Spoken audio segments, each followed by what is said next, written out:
minutos vamos a comenzar la webinar sobre la función de compliance en las organizaciones. Como el público que tenemos es, como digamos, no muy iniciado, vamos a empezar por lo básico y vamos a tratar de construir el modelo. Me presentaré, mi nombre es Juan Ignacio Ruiz Zorrilla. Bueno, pues tengo una larga trayectoria profesional, no hay nada más que verme, ya vamos cumpliendo años y mi vida profesional básicamente ha transcurrido en el grupo Telefónica, entré en el 84, en las áreas de cumplimiento, de auditoría, de control interno.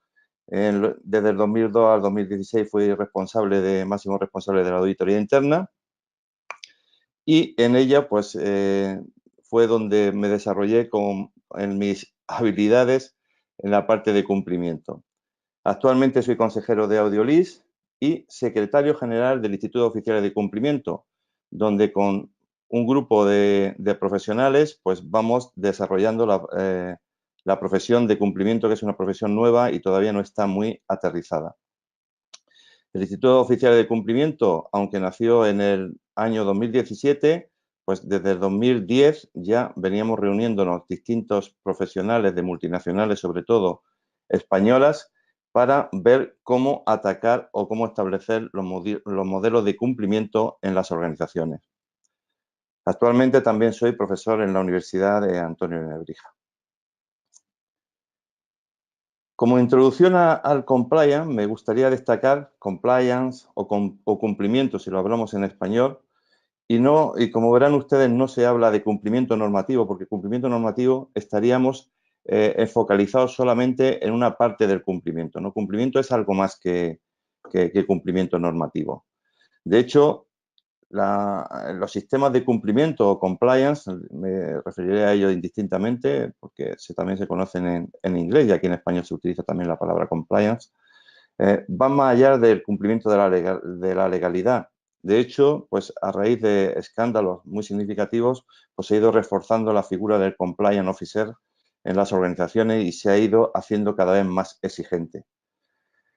Hay códigos internacionales que hacen referencia al cumplimiento, como la OCDE, la GOSO o las ISO, pero también esas referencias que no son obligatorias, son aconsejables, pero no son obligatorias, han ido incluyéndose en leyes como en Estados Unidos, la FCPA, la empresa que coticen o tengan negocios por allí, pues la conocerán, pues es muy exigente, sobre todo en la parte de anticorrupción. En Brasil, en Italia, el decreto legislativo 231, lo he puesto aquí porque al final es del que España se ha copiado y bueno, está establecido desde 1990, con lo cual pues tiene una mayor trayectoria y podemos fijarnos en él qué ha ido ocurriendo en Italia con este tipo de legislación. En Chile, bueno, en todos los países se está incluyendo la responsabilidad penal de las personas jurídicas. Por referirnos a España, concretamente, la responsabilidad penal de las personas jurídicas aparece en la Ley Orgánica 5/2010 del 22 de junio, se cambia el Código Penal, ¿no? Y aparece esta figura de responsabilidad penal de las personas jurídicas, que al principio pues, no se enmarcaba adecuadamente y decía, bueno, que había una responsabilidad penal de las personas jurídicas, pero no decía cómo defenderse. Tuvimos la suerte de que en el 1 de julio de 2015 se revisó y salió la Ley 1/2015, la Ley Orgánica, y esta establecía una ventana que existía la responsabilidad penal de las personas jurídicas, pero estas personas jurídicas podían quedar exentas si se cumplían determinadas condiciones implícitas en el debido control. Es decir, si se establecía en las organizaciones un modelo de prevención de delitos adecuado. El sistema de cumplimiento básicamente es un sistema de prevención. De hecho, si tenemos que valorar de 0 a 100 qué partes del sistema de cumplimiento son prevención, podríamos establecerlo en un 70%. Un 20% son funciones de detección y solamente un 10% pues, es de reacción o realizar medidas correctoras. Por poner ejemplos de fuera de España y los sonados que comentaba al principio en mi primera transparencia, como decía el fiscal general de Estados Unidos, si se piensa que compliance es caro, pues intente no hacer cumplimiento, que le saldrá mucho más caro, ¿no? Y de hecho, pues aquí tenemos evidencias de la FCPA, la ley americana, tiene un blog donde va poniendo las 10 mayores multas que ha puesto y como verán, pues tenemos la de Telia Company con 965 millones, aparte del prejuicio reputacional que conlleva el salir y estar, pues aparecer en los medios como parte de incumplimiento. La parte de Siemens, con 800 millones, que viene del año 2008 y fue de las más famosas también porque tuvo muchísima repercusión. Tuvo muchísima más repercusión. Perdón, me están diciendo, espero que me escuchen bien. Carola, por favor, ¿me puedes decir si se escucha bien, adecuadamente?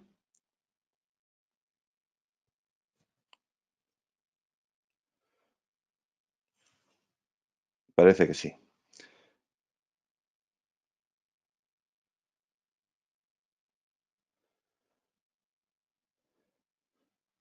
A ver, perdone la interrupción. ¿Se puede oír, Carola?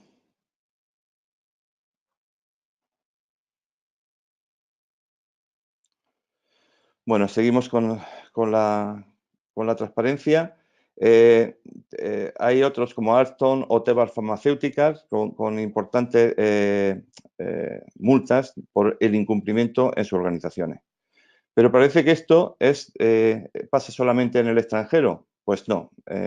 Si nosotros hacemos una revisión de lo que está pasando desde la última ley que apareció, la Ley 1/2015 en España, y revisamos las 16 sentencias del Tribunal Supremo, pues podemos ver que, bueno, pues que hay distintas interpretaciones. Tenemos desde sentencias que se ha suelto a la persona jurídica por tener un adecuado modelo de prevención de delitos, a otras que el modelo de prevención de delitos no ha servido para ser eximente porque era muy débil y en esto pues se han aplicado sentencias como tenemos aquí la sentencia 154 de 2016 de 29 de febrero, donde se pusieron multas significativas y además se cerraron las organizaciones que lo estaban cometiendo. La persona jurídica se le aplicó como, digamos, lo que puede ser pena de muerte, se extinguió.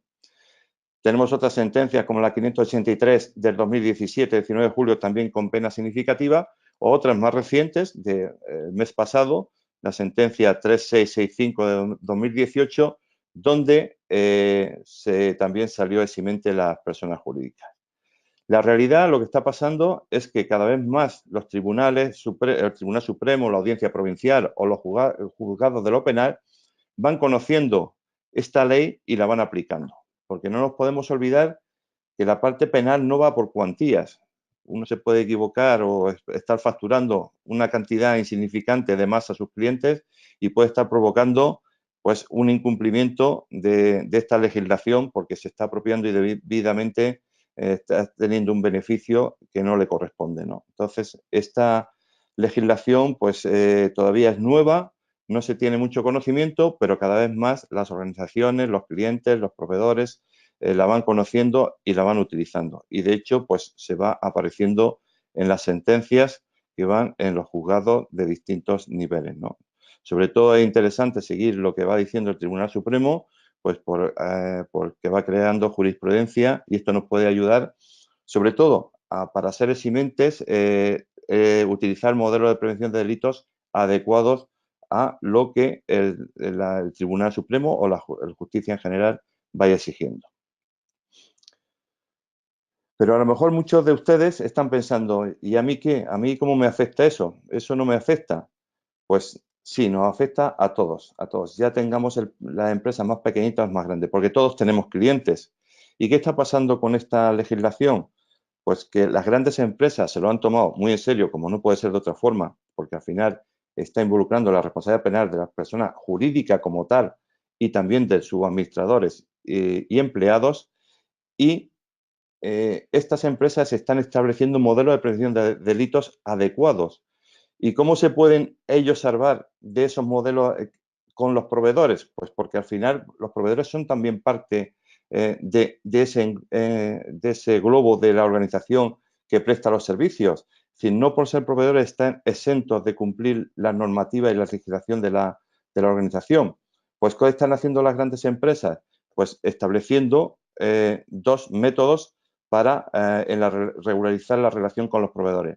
El primero es el de homologación de proveedores. A los proveedores que quieran trabajar con estas organizaciones más grandes, medianas, pequeñas, que tengan establecido un modelo de prevención de delitos, les exigen pues que se adapten a su modelo de prevención de delitos. De hecho, pues tienen sus códigos de ética, su modelo de prevención de delitos, sus canales de denuncia, etcétera, etcétera. Ya veremos al final de esta presentación pues cómo establecer los primeros pasos para establecer un modelo de prevención de delitos. Y otro, segundo, es que le exigen a los proveedores que establezcan ellos mismos su modelo de prevención de delitos. Y en esto, de estas dos formas, pues ellos ponen una muralla china en el aspecto de tratar de que la responsabilidad penal derivada de la relación contractual con proveedores, pues no le afecte. Así pues, como verán, pues todas las empresas más pequeñas, más medianas o más grandes están sujetas de forma directa o indirecta al cumplimiento de la ley, en este caso de la responsabilidad penal de las personas jurídicas. ¿Y qué se entiende por cumplimiento? ¿Cómo nos podemos defender de estas cosas? La palabra cumplimiento o la función de compliance, la función de cumplimiento, podemos tenerle dos alcances. Uno se pone, como ven ustedes en la presentación, en minúscula y puede tener un alcance solamente focalizado en lo que son normas específicas, como la responsabilidad penal de las personas jurídicas, o también hoy día la de protección de datos, que es muy actual, ¿no? Con el reglamento de la Unión Europea que se está aplicando ya a todas las empresas y le está cayendo esa función en muchas organizaciones también para no tener distintas unidades encargadas del cumplimiento, pues le está cayendo a los compliance officers. O se puede entender también cumplimiento como general en toda la organización y en este sentido que la persona encargada del cumplimiento revise pues cómo está el cumplimiento de todas las leyes en la organización y vaya haciendo un análisis de riesgo y focalizando solamente en aquellos riesgos que estén altos y tengan su palabra indica, un riesgo significativo para la organización. En el Instituto de Oficiales de Cumplimiento, hace una semana, como producto de un grupo de trabajo liderado por Juan Pablo Olmo, uno de los miembros del comité directivo, y con la colaboración de todo el comité directivo del Instituto Oficial de Cumplimiento y validando también con otros profesionales, se ha lanzado el marco para la práctica profesional del cumplimiento, donde se hace la referencia de lo que es el cumplimiento en las organizaciones. Y se hace un marco amplio, si bien, como veremos también, cada uno en su organización puede acotarlo y centrarlo en las exigencias que quiere y el ámbito de actuación que quiere en su organización. Siempre realizando un estatuto donde muestre claramente cuál va a ser su ámbito de actuación. Como en el marco para la práctica profesional, y lo pueden ustedes también, como van a tener esta presentación, ahí tienen la página web donde pueden conectarse y bajarse el documento completo, la función de cumplimiento se define como una función clave del sistema de gobierno, ¿no? Y básicamente es una actividad de aseguramiento, un aseguramiento que se hace tanto en lo preventivo como en lo detectivo como en lo correctivo, ¿no? Y centrada en la gestión de los riesgos de cumplimiento. Es importante también que estas acciones impulsen una cultura de cumplimiento. No vale aplicar la ley y que la gente o la organización en general no se lo crea. La organización en general debe ir evolucionando en una mejora de la ética y del cumplimiento, pero por convicción, porque aparte de que es un ahorro para la organización, también una buena forma de hacer las cosas y es rentable. Como el órgano de administración es quien tiene la responsabilidad y es también el más afectado por la responsabilidad penal, pues tiene la responsabilidad de la creación de función de cumplimiento. Si bien luego la dirección es la que tiene que dotarlo de los recursos adecuados. Como he dicho, y voy a repetir bastante en esta presentación, no hay un modelo ideal para una organización, porque cumplimiento, si lo conceptualizamos como todo, cumplimiento es todo, la parte contable, la parte fiscal, la parte de recursos humanos, la parte de ventas. En todos los sitios hay legislación o normas internas que se deben de cumplir. Todo eso es cumplimiento. Lo que hay que hacer, lógicamente, en cada una de las organizaciones es priorizar en base a los recursos que queramos dedicar y poner el foco en lo que sea más importante. En este caso, básicamente, la función de cumplimiento, como he dicho, pues empieza con la responsabilidad penal personal jurídica y eso es una de las cosas que de los primeros pasos del cumplimiento se debe focalizar. Básicamente, la función de cumplimiento, compliance, es una función de gestión de riesgo. Y hay que tener un mapa de los riesgos que afectan a la organización y qué unidades están trabajando para mitigar los riesgos. Porque podemos tener un riesgo significativo, son los impuestos, pero si tenemos un departamento que está focalizado en trabajar los impuestos, que tiene los conocimientos adecuados, que tiene los recursos adecuados, pues lógicamente el riesgo de incumplimiento en este caso, es decir, de no cumplir, pues sería mínimo, con lo cual pues eso se descartaría, se diría, ok, eso está bajo del nivel de control que exigimos a la organización y no sería necesario ponerle foco. Pues así habría que hacer con cada una de las leyes y de las áreas de la organización. Identificar qué leyes son más significativas, qué leyes están menos controladas para ponerle foco en ese aspecto de tener una matriz de aseguramiento en toda la organización. Así pues, ¿cuál es el ámbito de actuación del cumplimiento? Pues dentro del área de máximos, pues sería toda la organización, y dentro del área de mínimos, pues aquello donde queramos focalizar la función de cumplimiento, que podría ser, como digo, en el modelo de prevención penal, que ese sería el primer escalón. Si queremos añadirle más, pues tendremos que, bueno, podremos añadir protección de datos y, bueno, otras actividades, como veréis aquí en la siguiente, donde el alcance se puede ir extendiendo a lo largo de la organización, ¿no? La integridad corporativa es lo básico, el primer escalón de la función de cumplimiento. El segundo, podríamos estar hablando de la protección de datos y seguridad de la información. La parte de delincuencia financiera y prevención de delitos financieros. Muchas organizaciones, según el sector al que pertenezcan, pues están sujetos a reguladores, sobre todo organizaciones financieras o de seguros, están muy reguladas a nivel europeo, con lo cual tienen especial foco en el cumplimiento de esas regulaciones. También empresas, industrias como las farmacéuticas tienen muchísima regulación, incluso tienen sus departamentos específicos para el cumplimiento y en base a ese mapa de riesgos que se conforme en la organización, pues podrán focalizar si el área de cumplimiento debe estar encargada o no de esas actividades. Otras áreas ya en grandes corporaciones, pues se enfoca también en la conducta de consumidores y usuarios o en la conducta de mercado. ¿Sí? ¿Qué funciones tendría que hacer el compliance?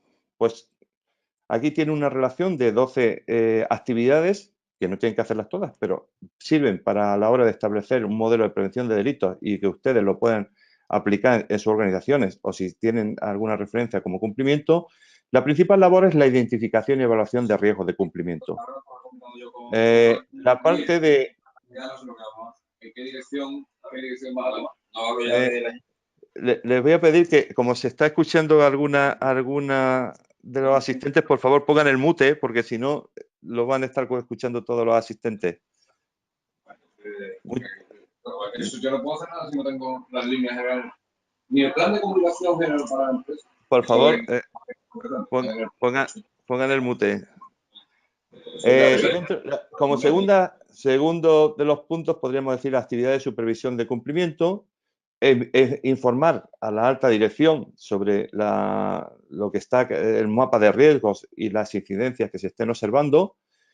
Actividad de asesoramiento, como expertos que son en cumplimiento, pues tendrán que estar asesorando también a la organización para implantar modelos eficientes y eficaces. La actividad de formación básica, fundamental. Hemos dicho anteriormente que el 70% de la función de cumplimiento es preventiva. Y qué mejor prevención que formar desde que las personas empiezan a tener contacto con la organización, desde que entran los empleados o desde que empezamos a contactar con los proveedores, formarles e informarles sobre el nivel de riesgo y la tolerancia y el código de ética y cómo queremos hacer las cosas en nuestra organización, ¿no? La parte de riesgo legal también es significativo en la parte de adelantarnos a las normativas o a la regulación que le esté afectando para preparar la organización, realizar seguimiento de actuaciones o conclusiones de distintos reguladores para ir gestionando adecuadamente el cumplimiento, hablar con las distintas áreas de la organización para ir también conociendo los niveles de riesgo y cómo reducir ese riesgo y cómo hacer las cosas más eficientes en la organización. Promocionar la cultura de cumplimiento, impulsar en todos los niveles, altos, medios y bajos, la cultura de cumplimiento, participar en decisiones estratégicas. Es bueno que se le consulte a los compliance antes de meterse en algunas actuaciones de la organización, pues para medir el nivel de riesgos. Detectar con los canales de denuncias. Hoy en muchas organizaciones es obligatorio ya, según el sector en el que estén ubicados, tener un canal de comunicación o canal de denuncias y responder, ¿no? Implantar medidas preventivas, modificar la regulación o modificar la organización de cara a satisfacer, pues minimizar esos riesgos de cumplimiento en la organización. Hay regulaciones internacionales, como hemos dicho, ¿no? Como el sistema de gestión de compliance, la norma ISO 19600 sobre cumplimiento, que nos ayuda también a la hora de querer implantar un modelo de cumplimiento en las organizaciones. Básicamente, lo que nos está diciendo también la norma es que se puede avanzar en un modelo de madurez. Podemos, por ejemplo, una de las piezas básicas en la prevención de los modelos de cumplimiento, es decir, cómo se tienen que hacer las cosas, ¿no? Tener un código de ética o tener un código de conducta. Dentro del código de ética o de conducta podemos tener varios estadios, desde copiar y pegar un código de conducta que haya que conozcamos, hayamos tenido en la red, a un código de ética o de conducta que lo estemos adaptando de verdad a lo que queremos nosotros en nuestra organización y lo tengamos a lo mejor colgado en la web o en el cajón del área de recursos humanos, pero no lo estemos difundiendo, a un estatuto o un código de ética que queramos de verdad que la gente lo conozca y lo distribuyamos, lo formemos, un código de ética en un nivel más amplio que se revise anualmente y se vaya actualizando, o en un nivel top, el nivel 5, pues un código de ética totalmente adaptado a la organización con puntos específicos en áreas de riesgo donde digamos a los colectivos que tengan mayor riesgo cómo tienen que hacer las cosas y además sujeto a una supervisión de terceros, ¿no? Y como ven, desde código de ética, pues lo tengo, nivel 1. Lo tengo y lo tengo más adaptado a la organización, nivel 2. Lo tengo adaptado y de verdad lo tengo comunicado a la organización, nivel 3. Me lo creo de verdad y lo estoy revisando anualmente y lo estoy difundiendo a la organización, nivel 4. O el código ética como herramienta de gestión y foco en aquellos colectivos que quiero que actúen de una forma concreta, ¿no? Entonces, como verán, pues el nivel de madurez puede ser distinto, ¿no? No vale código de ética o de conducta sí o código de ética o conducta no, sino puede estar en un estadio de madurez distinto, ¿no? Pues así es con todo, ¿no? Hay el sistema de cumplimiento, la 19600 nos va diciendo pues 24.7 áreas y nosotros en cada una de nuestras organizaciones podemos ir chequeando en qué nivel de madurez podemos tener cada uno de estos puntos. Lógicamente, no es necesario llegar a los óptimos en todas las áreas. En función del riesgo de la industria o del sector en el que estemos, pues vamos a poder tener un nivel adecuado, eficaz y eficiente para cada una de las organizaciones. Las organizaciones pequeñitas, lógicamente, no se les va a exigir tanto como a las organizaciones grandes a la hora de tener un modelo de prevención de delitos. ¿Y qué nos dicen los modelos de prevención penal de las personas jurídicas? Bueno, ya lo hemos comentado en la parte de la legislación, desde la 5/2010 que apareció la responsabilidad penal de personas jurídicas, a la ley 1/2015 que entró en vigor el 1 de julio de 2015, donde nos daba la luz de poder ser eximir esta responsabilidad si tenemos un adecuado modelo de prevención de delitos. Y lo que también ayudó mucho, y por eso me gusta ponerlo aquí en esta presentación para que ustedes lo puedan disponer de ello, es la circular 1/2016 de la Fiscalía General del Estado. A la hora de poner claridad a cómo se deben establecer un adecuado modelo de prevención de delitos, pues estableció una serie de requisitos, aquí he enumerado y hemos simplificado los más significativos que se deben tener a la hora de implantar ese modelo, ¿no? Hay que tener en cuenta las casuísticas de la organización, porque las organizaciones operan en distintos sectores y tienen distintas regulaciones, si bien es básico para delinquir que la organización obtenga beneficios de forma directa o indirecta. No se tiene carga sobre responsabilidad penal de personas jurídicas si la organización no obtiene beneficios de forma directa o indirecta. Y esto pues, puede ser con ahorros de coste o que tenga beneficios estratégicos, intangibles o reputacionales. En los modelos de prevención penal también deberán identificar las obligaciones de vigilancia y control, es decir, qué estructuras tienen dentro de la organización y a qué se dedica cada una de ellas. Por eso, el establecimiento de normativa interna que clarifique cuál es el rol de cada persona en la organización o de cada estamento o nivel de la organización, pues es muy importante a la hora de establecer ese modelo de prevención penal, ¿no? Los modelos de prevención penal deben estar adaptados a las empresas y a sus riesgos concretos, como veremos. Luego, cuando enumeremos cada uno de los riesgos, de los delitos que nos dice el modelo de prevención penal, no todos son aplicables a todas las organizaciones. Dependiendo del sector donde se muevan, pues habrá delitos que serán más aplicables o menos aplicables, con lo cual tendremos que detectar el riesgo que tiene ese delito para cada una de las organizaciones, ¿no? Habrá que evaluar los riesgos de forma detallada, en la medida de establecer un mapa de riesgos. Ya veremos también, un poquito más adelante, que hay que medir cada riesgo por impacto y probabilidad en función del mapa de riesgos y adaptado a la organización, y también ponerle el nivel de tolerancia a riesgo que queremos. Parece complicado, pero es más sencillo de lo que parece, ¿no? Hay que poner también en el modelo de prevención penal, establecer desde el principio estándares éticos. Como decía, hay que establecer el código de conducta, hay que establecer canales de denuncia y los estándares a la hora de contratar, pues tanto a personal interno como también a proveedores y terceras partes relacionadas con la organización. Hay que dejar también por escrito pues, como los criterios de verificación y actualización periódica y tener en cuenta todas las personas sujetas a la organización, y esto está sujeto a una revisión y dejar evidencia de que esa revisión se está produciendo en la organización. Rápidamente, pues lo que nos encontramos con el cambio de legislación es que no teníamos esa conciencia de responsabilidad penal de personas jurídicas, y me hacía mucha gracia Antonio del Moral cuando hablaba, que es magistrado del Tribunal Supremo, en una charla, decía, cuando empezó esto de la responsabilidad penal de las personas jurídicas, pues nos encontramos que las personas jurídicas no tenían huesos, con lo cual no podían dar con sus huesos en la cárcel, no tenían piernas, no podían huir, irse al extranjero, no tenían brazos para atacar o hacer de forma violenta defenderse.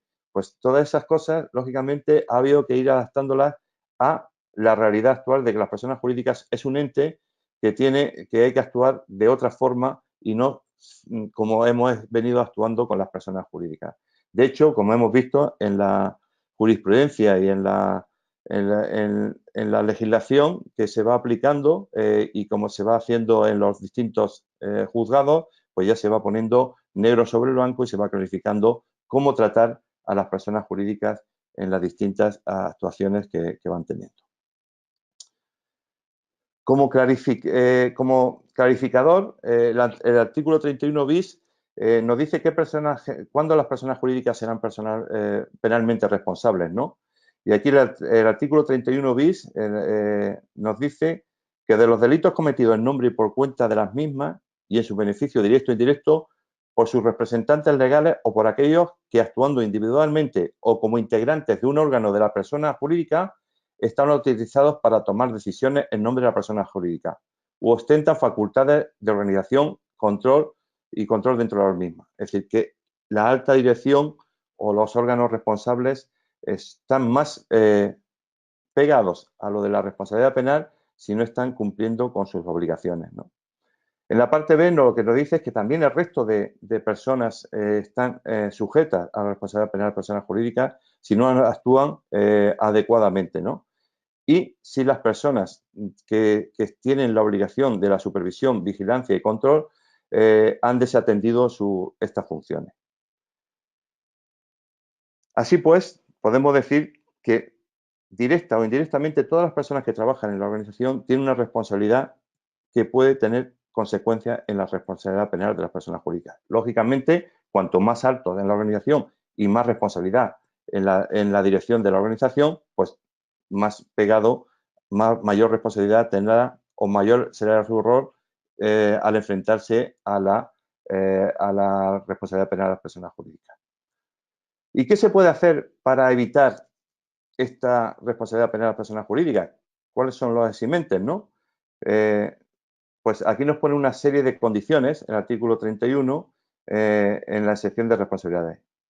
El órgano de administración, en las pequeñas, pues normalmente es el Consejo de Administración, en las más grandes, pues está la Comisión de Auditoría o incluso se puede montar un órgano específico de vigilancia y control, pues se ha adoptado y ejecutado con eficacia los modelos de organización y gestión. La supervisión del funcionamiento del cumplimiento del modelo de prevención implantado ha sido confiada a un órgano de la persona jurídica con poderes autónomos de iniciativa y control. Los autores individuales han cometido delitos eludiendo fraudulentamente los modelos de organización y prevención. Es decir, que si hemos establecido un modelo e identifiquemos que esas personas lo han hecho eludiendo los controles que ya vamos teniendo, pues también sería válido el modelo de exención que tenemos en la organización. Si bien esas personas se lo han saltado, entonces valdría el modelo. Si bien esas personas se podrían denunciar específicamente, ¿no? Y si no se ha producido una omisión o un ejercicio insuficiente de la función de supervisión, vigilancia o control. Esto hay que estar continuamente evidenciándolo. De hecho, cuando uno lo llaman al juez para evidenciar el modelo de prevención de delitos adecuado, pues tendrá que evidenciar cada uno de estos puntos que lo está ejecutando adecuadamente. ¿Y qué requisitos también debe tener este modelo de prevención penal? Pues identificar las actividades en cuyo ámbito puedan ser cometidos los delitos, es decir, tenemos todo el delito que ya nos lo dice la ley y vamos a ver en qué ámbito de actuación de la organización se pueden estar interviniendo estos delitos. Se establecerán protocolos o procedimientos que concreten el proceso de formación de la voluntad de la persona jurídica, es decir, cómo se han ido adoptando las decisiones y ejecutando las mismas. Se dispondrán de modelos de gestión de recursos financieros adecuados. Y en esto hay un gran error, porque parece que los recursos financieros aplicados al cumplimiento es solamente el presupuesto que tenga la función de cumplimiento, y no es así, porque, como hemos dicho, la función de cumplimiento es muy extensa y está en toda la organización, con lo cual habría que detraer para saber los recursos que estamos dedicando al cumplimiento de cada una de las unidades de la organización que estén dedicadas al cumplimiento, qué parte de ese dinero se está aplicando al cumplimiento, con lo cual, si sumamos todas esas cantidades, serán mucho mayores que la específica que tengamos en el presupuesto de la unidad de cumplimiento, ¿no? Es obligatorio también, para un modelo de prevención de delitos adecuado, tener un sistema disciplinario que se sancione. De nada vale prevenir y detectar si luego no se sanciona adecuadamente. Y eso también hay que evidenciarlo ante un juez, ¿no? De que se han detectado pues con canales de denuncias, con investigaciones, con monitoreo, se han identificado riesgos y personas que se están saltando esos riesgos y se han tomado las medidas disciplinarias adecuadas, ¿no? También hay que el modelo estar verificándolo continuamente y sujeto a revisiones periódicas donde evidenciemos que se ha comunicado a los órganos de supervisión y control que se está el modelo funcionando adecuadamente. Bueno, el modelo de alcance pues abarca, voy a referirme, me lo he pasado rápidamente, pues voy a referirme cuáles son los artículos o los delitos que se incluyen en la Ley 1/2015 de responsabilidad penal personal jurídica y como veremos pues son delitos de muchos ámbitos de actuación. Unos son de tratamiento de datos e información, y aquí tenemos pues el artículo 197 de descubrimiento y revelación de secretos, delitos de daño a un tercero, abuso de información privilegiada, el artículo 178, apoderamiento de datos para descubrir secretos de empresa. Hay otro grupo importante de operativa de venta, de contratación y facturación, aquí publicidad engañosa, defraudación, alteración de precios, estafa. De hecho, de la mayoría de las sentencias que está el Tribunal Supremo, donde más énfasis se ha hecho en la parte de estafa, ¿no? Otro de los delitos de defraudación de prestación de comunicaciones, delito de falsedad, contratos, facturas, etcétera. La parte, otra parte que es básica es la parte de corrupción, y aquí es corrupción entre particulares, la parte de cohecho a funcionarios, corrupción de transacciones mercantiles, comerciales internacionales. En la parte económica financiera, falsificación de información económico-financiera, blanqueo de capitales, delito fiscal. En la parte territorial o medio ambiente, pues delitos contra el medio ambiente, radiaciones, delitos de riesgos provocados por explosivos y otros agentes, delitos contra la ordenación territorial, o en personas, extranjeros o menores, prostitución y corrupción de menores, delitos contra los trabajadores extranjeros o trata de seres humanos. Gracias a Dios, cuando miramos todos estos delitos, que son los primeros que tenemos que mirar cómo se pueden dar en nuestras organizaciones, muchos de ellos, pues, bueno, pues no operan, con lo cual no habría que incluirlos o tenerlos en cuenta, ¿no? En la parte de trata de seres humanos, pues es uno de los específicos que creo que afecta a muy pocas organizaciones, ¿no? En estos, prostitución y corrupción de menores, pues también, aunque en un congreso que tuvimos donde las empresas hoteleras hablaban de sus riesgos, pues esto era uno de los riesgos que contemplaban y que tendrían que poner medidas de control, pues porque en los hoteles pues, se puede dar estas cosas. Es decir, cada uno en su organización debe revisar estos 26 delitos y ver en qué mayor o menor medida se pueden estar produciendo, en qué áreas y, lógicamente, si esos riesgos están adecuadamente controlados en la organización. Este sería un mapa de aseguramiento que la función de compliance o la alta dirección debería tener mapeado, es decir, qué leyes son fundamentales, qué delitos tengo en la organización, qué áreas lo están controlando y cómo distintas medidas de control están funcionando para mitigar esos delitos, esos riesgos. Cada uno en su organización pues tendrá que adaptarlo a un enfoque metodológico específico a la hora de implantarlos. Y como modelo de prevención penal, aquí estarían los componentes. Esto no quiere decir que hay que inventar la rueda nuevamente, sino que hay que mirar la organización porque las organizaciones ya tienen muchas unidades y muchas medidas de control que pueden servir, pues, prevención de datos, pues puede valer para este modelo y para específicamente la prevención de datos. Modelo de blanqueo de capitales, pues en organizaciones que tengan ese riesgo, vale para este modelo y específicamente para también controlar pues, la regulación específica que tenga en el sector. Es decir, que lo que hay que hacer para no duplicar esfuerzos, ¿no? O que tampoco haya dilución de responsabilidades, es establecer, como digamos, qué tenemos en la casa, cómo engarzarlo, como el Tamagotchi este que tenemos o el mural, y vamos poniendo las piezas adecuadas de tal forma de que aprovechando lo que tenemos podamos también darle forma a la función de prevención penal o al modelo de prevención penal. Hay componentes significativos como pues, código de ética, normativa interna que esté clara y adaptada a lo que queremos. De hecho, pues uno de los primeros pasos que hay que hacer cuando se plantee el modelo de prevención penal en las organizaciones es revisar la normativa y que se contemple pues esta también responsabilidad penal de las personas jurídicas, porque podemos tener normativas antiguas que no tengan en cuenta esta nueva legislación, ¿no? Formación, básico, canal de comunicación o de denuncia, si no lo tenemos, pues implantarlo, ¿no? Un sistema sancionador, etcétera, etcétera, ¿no? Tenemos que...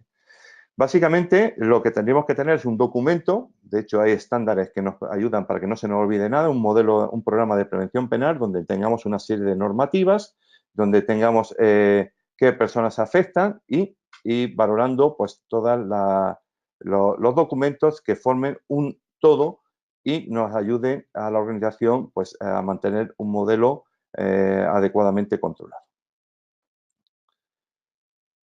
Las fases del programa, y voy rápidamente porque quiero terminar en hora, pues lo primero que habría que hacer, como hemos dicho, sería identificar los riesgos. Habrá que evaluar los riesgos en función de cómo nos apliquen a nuestra organización, hacer un diagnóstico en función de la tolerancia al riesgo que quiero en mi organización y hacer un plan de acción para poner el riesgo al nivel adecuado. Todo eso es un círculo virtuoso que se debe ir repitiendo pues, periódicamente, ¿no? Según lo mayor o menor riesgo que se tenga, pues al mínimo una vez al año debemos evidenciar que esto se ha hecho y en organizaciones que tengan mayores riesgos, pues monitorizarlos de una forma más periódica. ¿Cómo estableceríamos, y ya me voy un poco a lo concreto, de las organizaciones que no tienen un modelo de prevención penal en sus organizaciones? Pues estos serían los pasos que tendría que hacer, ¿no? En principio, educar, ¿no? Formar y sobre todo establecer un código de ética y conducta. Si no se tiene, pues establecerlo en la organización y no solamente tenerlo escrito, sino tenerlo informado y formados a toda la organización o a todas las personas que se relacionen con ella. De hecho, una de las pruebas que te piden cuando vas ante el juez es cómo uno ha evidenciado de que la gente se ha formado en el código de ética. Pues por eso los cursos online son muy prácticos, pues porque dejan evidencia. La gente tiene que meterse, se ve el tiempo que han estado dedicados. Hay pruebas donde, de entendimiento para ver que la gente ha entendido el código de ética y eso queda en un registro que cuando va uno al juez puede decir, yo tengo un código de ética, lo he informado a toda mi organización y aquí tiene la prueba de que todas las personas lo han hecho, lo han entendido y lo han aceptado, ¿no? Otro de las normas importantes sería el modelo de prevención de delitos, ese libro que aglutina pues toda la normativa y toda la estructura que tenemos en la organización. También hay estándares y eso pues se debería también informar a toda nuestra plantilla y a las partes relacionadas. De hecho, pues tengo que decir que soy consejero en Audeolis y la verdad que esto lo está haciendo muy bien Audeolis, ¿no? En los cursos estándar que tiene de código de ética o modelo de prevención de delitos, con lo cual tampoco hay que inventar la rueda, sino solamente pues esos cursos a adaptarlos mínimamente a las organizaciones y es un quick win, es una rápida ganancia de que se puede implantar algo muy sencillito, con mucha expansión y mucha difusión en la organización y es un primer paso importante para establecer un adecuado modelo de prevención de delitos. Otro de los pasos es establecer normativa adaptada a la organización. De regalos e invitaciones, estamos ahora en Navidad y ese pues debe estar muy evidente. De hecho, la cultura latina se está viendo disminuida por la cultura anglosajona, ¿no? aquí en España pues teníamos mucha cultura de regalar y de recibir regalos, y esto va en contra de la parte de cumplimiento, con lo cual pues habrá que adaptarlo, o cero, no cero, pero sí adaptarlo o regularlo de una forma que quede evidencia en las organizaciones, ¿no? La parte de código de ética, proceso de comunicación, régimen sancionador, es decir, todo eso tiene que estar regulado y evidenciado en las organizaciones de que se dispone de ellos, ¿no? El canal de denuncias, fundamental. De hecho, a nivel internacional, los canales de denuncia o canales éticos son de los que más efectividad tienen a la hora de identificar irregularidades o delitos. Pero también nos ayuda en la parte preventiva, pues, como ver, tomar medidas de lo que está pasando para poner remediación. Pero también pueden ser canales de sugerencia. La gente puede mandar preguntas y que antes de actuar indebidamente, pues pueda consultar a la gente que sabe en la organización y los puedan orientar de tal forma de que no se cometa esa irregularidad, ¿no? Y, lógicamente, todo tiene que estar sujeto a un modelo continuo de mejora. Como código de conducta, aquí pongo un ejemplo genérico de una serie de puntos que debe contener un código de conducta. Tenemos que, que identificar pues, cuáles son nuestros principios de actuación, cómo nos debemos comportar con los clientes, con nuestros compañeros, cuál es la conducta con la empresa, con la conducta con la sociedad y aplicación del código pues, en distintos estamentos, ¿no? ¿Qué tenemos que hacer con el canal de denuncias, las responsabilidades, la función de cumplimiento o las responsabilidades específicas que nos atribuya el control interno dentro de nuestra organización? La política de prevención penal pues también debe estar escrita, como hemos dicho, es otro elemento fundamental del modelo de prevención penal y tenemos aquí, les puede ayudar pues, a tener una estructura. El mapa de riesgos, y esto también lo tenemos que tener, y ir poniendo los riesgos, aquí los tienen, ¿no? Los delitos que habíamos visto que pueden ser susceptibles de responsabilidad penal a personas jurídicas, los debemos incluir en el mapa de riesgos, pues teniendo en cuenta su impacto y su probabilidad de ocurrencia. Y en base a ello, lógicamente, nos vamos a focalizar en aquellos riesgos en los que tengamos pues, mayor impacto y mayor probabilidad de ocurrencia para tomar medidas preventivas. Como verán, la parte de los delitos es muy amplia y, como dice la ley orgánica, la LPG nos dice que también puede ser tener extraterritorialidad. Es decir, que hay algunos delitos, como la corrupción en los negocios o cohecho, o la parte de delitos contra la salud pública, que aunque esté aplicable en España, si tenemos sucursales o filiales o las personas de nuestra organización están trabajando en el extranjero, también hay que tener las medidas de control adecuadas para, según la ley orgánica del Poder Judicial, pues mitigar esos riesgos.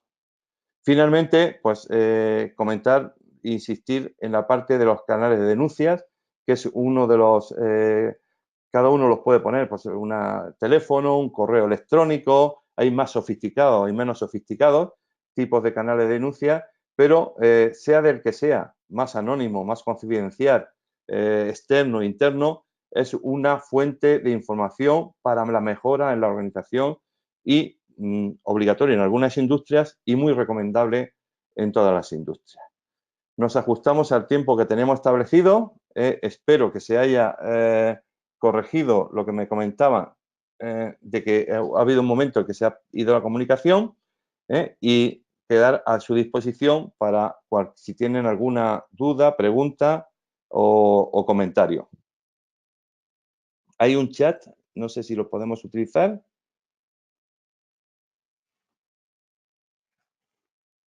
Y si tenemos alguna pregunta, pues encantado de comentarla.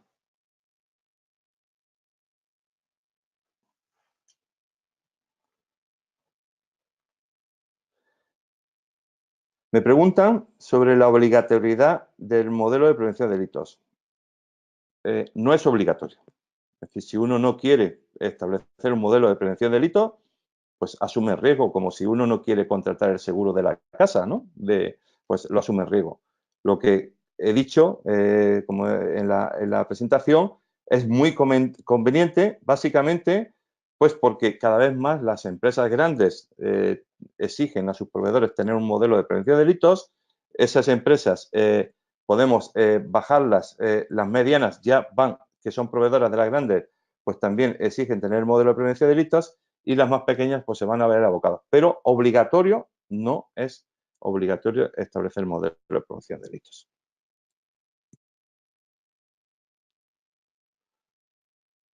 ¿Alguna pregunta más? Antes de llegar al final.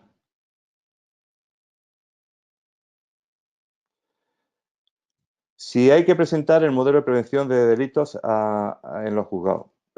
Lógicamente, sí.